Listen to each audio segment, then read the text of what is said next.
adik-adik Kega, gimana kabar kalian? Kalian olahraga nggak di rumah? Hari ini kakak janjian nih sama Kak Susan, tapi kok belum datang ya? Kakak WA dulu. Dia WA. Maaf Dewi, tidak bisa join. Semangat ya olahraganya, kamu pasti bisa. Ya, Kak Susan nggak bisa join. Nggak apa-apalah, kata-katanya menguatkan.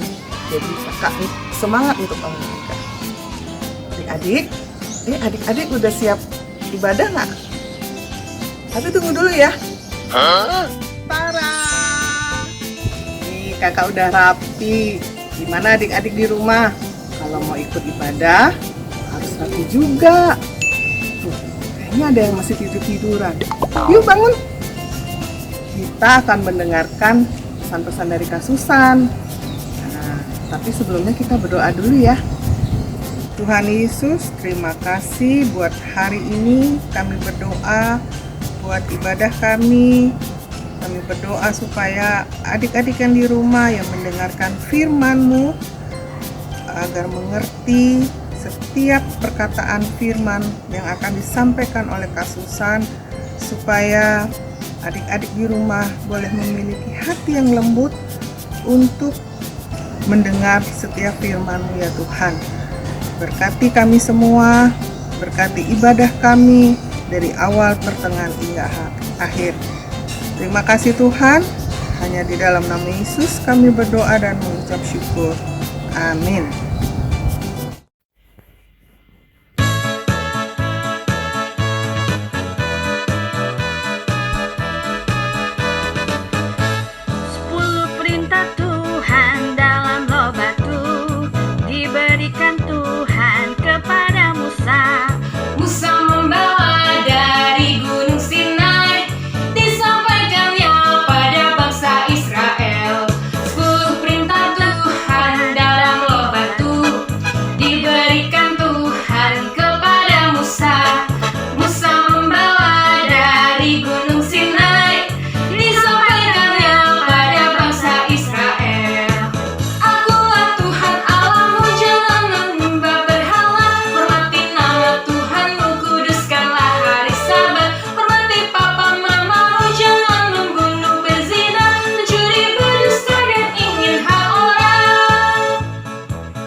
Halo adik-adik semua, aku Fanya.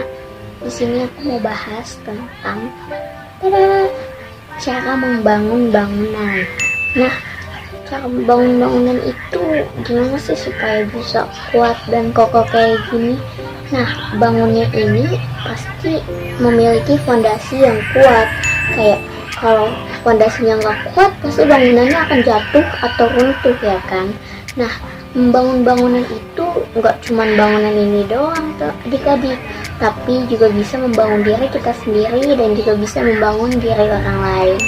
Nah, membangun diri kita sendiri ini bisa melalui firman Tuhan dengan cara adik-adik menaati firman Tuhan, berdoa, gitu kan. Nah, gimana sih cara membangun diri orang lain gitu? Nah, membangun diri orang lain itu kita bisa gunakan dengan lewat perkataan gitu. Contohnya adik-adik memberi semangat gitu, kayak semangat belajarnya gitu kan, atau memberi semangat kepada orang yang lagi sedih atau berduka gitu kan. Nah, itu semua adalah cara membangun agar kalian tetap bisa berdiri kokoh gitu. Nah, segitu aja dari aku teman-teman. Tuhan Yesus memberkati. Dadah. Shalom adik-adik semua. Kita semua tetap semangat untuk belajar terus di Kega, tumbuh menjadi besar, menjadi murid Tuhan yang bisa menyelesaikan pekerjaan Tuhan. Jadi kita nggak boleh lagi malas, nggak boleh nggak percaya diri, nggak boleh lagi pesimis. Ada loh tokoh yang pernah mengalami malas, nggak percaya diri dan pesimis, namanya Saulus. Saulus itu tokoh yang kehidupan masa lalunya jahat karena dia seperti teroris, mengejar, menangkap, memenjarakan, menganiaya, dan membunuh anak-anak Tuhan.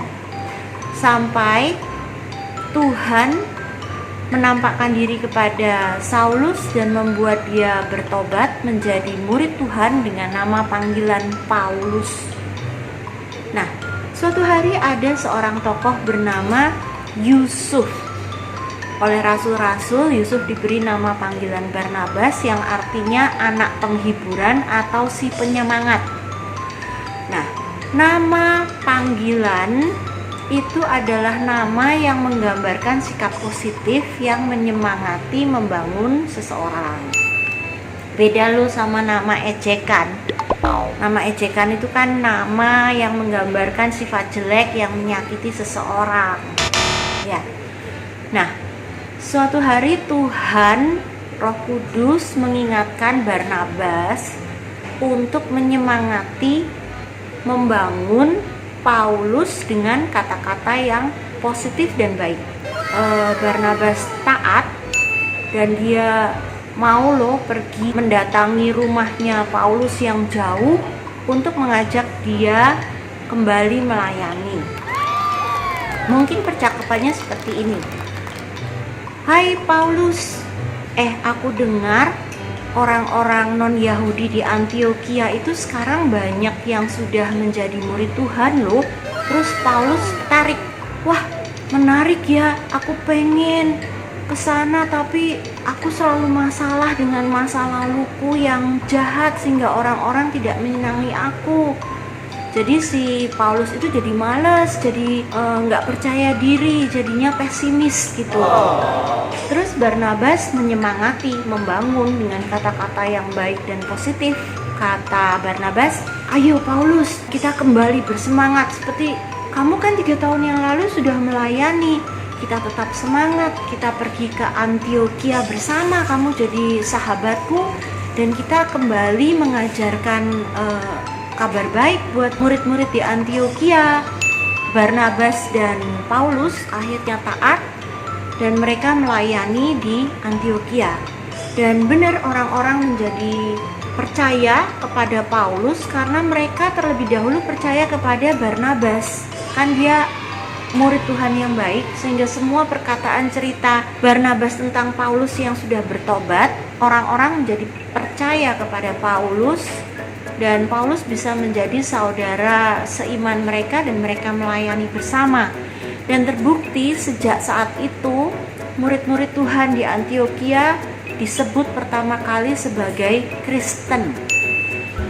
Nah, seperti cerita tadi, Tuhanlah, Roh Kuduslah yang mengawali, menyemangati, membangun Barnabas. Lalu Barnabas juga menyemangati, membangun Paulus. Barnabas dan Paulus bersama menyemangati dan membangun murid-murid di Antioquia. Murid-murid Tuhan saling menyemangati sampai kepada zaman ini. Kita semua belajar untuk saling menyemangati dan membangun dengan kata-kata positif dan baik. Nah, menurut Roma 12 ayat 7 dan 8, menyemangati membangun dengan kata positif dan baik ini termasuk karunia yaitu karunia menasehati. Oleh karena itu, yuk kita bersama-sama dengan ayat hafalan hari ini kita belajar untuk taat. Kita ambil dari 1 Tesalonika 5 ayat 11 yang berbunyi, "Karena itu, nasihatilah seorang akan yang lain, dan saling membangunlah kamu, seperti yang memang kamu lakukan." Jadi, sekarang kita udah gak pesimis, karena kita udah disemangati menjadi optimis. Kita udah gak percaya diri lagi, karena kita sudah percaya bahwa Tuhan menyertai kita. Kita sudah gak malas lagi, karena kita udah disemangati, kita menjadi rajin. Nah, yuk kita semua bersama adalah murid-murid Tuhan. Kita belajar untuk hidup saling menyemangati dan membangun dengan kata positif dan baik. Yuk, sekarang kita bersama-sama jaga perkataan kita untuk positif dan baik, supaya kita semua saling menyemangati dan saling membangun. Sampai ketemu minggu depan anak-anak. Shalom. Halo, shalom adik-adik. Apa kabar semuanya? Tetap semangat ya. Nah, hari ini saya Kak Diana, mamanya Kenneth, mau kesaksian bagaimana saya juga mengalami dikuatkan dan dibangun melalui perkataan. Salah satunya melalui perkataannya Kak Asna. Nah, jadi saya ingat kejadiannya waktu itu Kenneth berusia 2 tahun tapi belum bisa berbicara lancar seperti anak 2 tahun pada umumnya. Jadi kami orang tuanya itu juga memperjuangkan Kenneth ya, berdoa, memperkatakan iman, juga mengambil terapi untuk menstimulus Kenneth. Dan kadang kami juga merasa sedih dan bingung, ada saatnya kami putus asa, atau bahkan ketika kami capek menjawab pertanyaan orang-orang, kok belum bisa ngomong, kenapa nggak bisa ngomong, atau mamanya nggak ngajak ngomong ya, diem aja, atau kurang stimulus. Padahal kami terus berjuang dan tetap mendoakan Kenneth gitu. Nah, yang saya ingat kejadiannya adalah ketika Kenneth merayakan ulang tahun yang kedua di Kega Ball of the Best. Nah, di akhir acara Kak Asna mendatangi saya tanpa bertanya kenapa kok bisa gitu. Kak Asna nggak memilih untuk mempertanyakan itu, tapi Kak Asna memilih untuk menyemangati saya dan bercerita bahwa beliau juga pernah mengalami hal itu, di mana anaknya dulu juga telat bicara gitu. Jadi tapi terus Kak Asna mengimani bahwa Tuhan Yesus memberkati tumbuh kembang anaknya, dan iman itu yang dibagikan ke saya supaya saya juga terus semangat, terus mengimani dan terus memperjuangkan hal-hal yang bisa kami lakukan sebagai orang tuanya Kenneth. Jadi tidak putus asa, tidak bersedih, tidak down, tapi terus mempunyai iman. Dan Kak Asna bilang Tuhan Yesus pun akan memberkati Kenneth, tumbuh kembang Kenneth, dan Kenneth akan berbicara. Itu sangat menyemangati saya sangat diberkati dan dibangun lewat perkataan iman itu. Nah, puji Tuhannya juga di 2,5 tahun akhirnya Kenneth juga berbicara karena kuasa Tuhan. Jadi adik-adik, kita juga harus terus membuat perkataan-perkataan yang menyemangati orang lain, membangun orang lain, sehingga nama Tuhan juga dipermuliakan. Semangat adik-adik. Itu saja kesaksiannya. Tuhan Yesus memberkati. Nah, adik-adik, tadi kita udah dengar cerita dari Kak Susan. Kita harus belajar membangun kata-kata positif kita buat orang-orang yang di sekitar kita, baik buat saudara kita, orang tua, bahkan buat teman-teman kita. Semangat ya adik-adik untuk belajar kebenaran firman.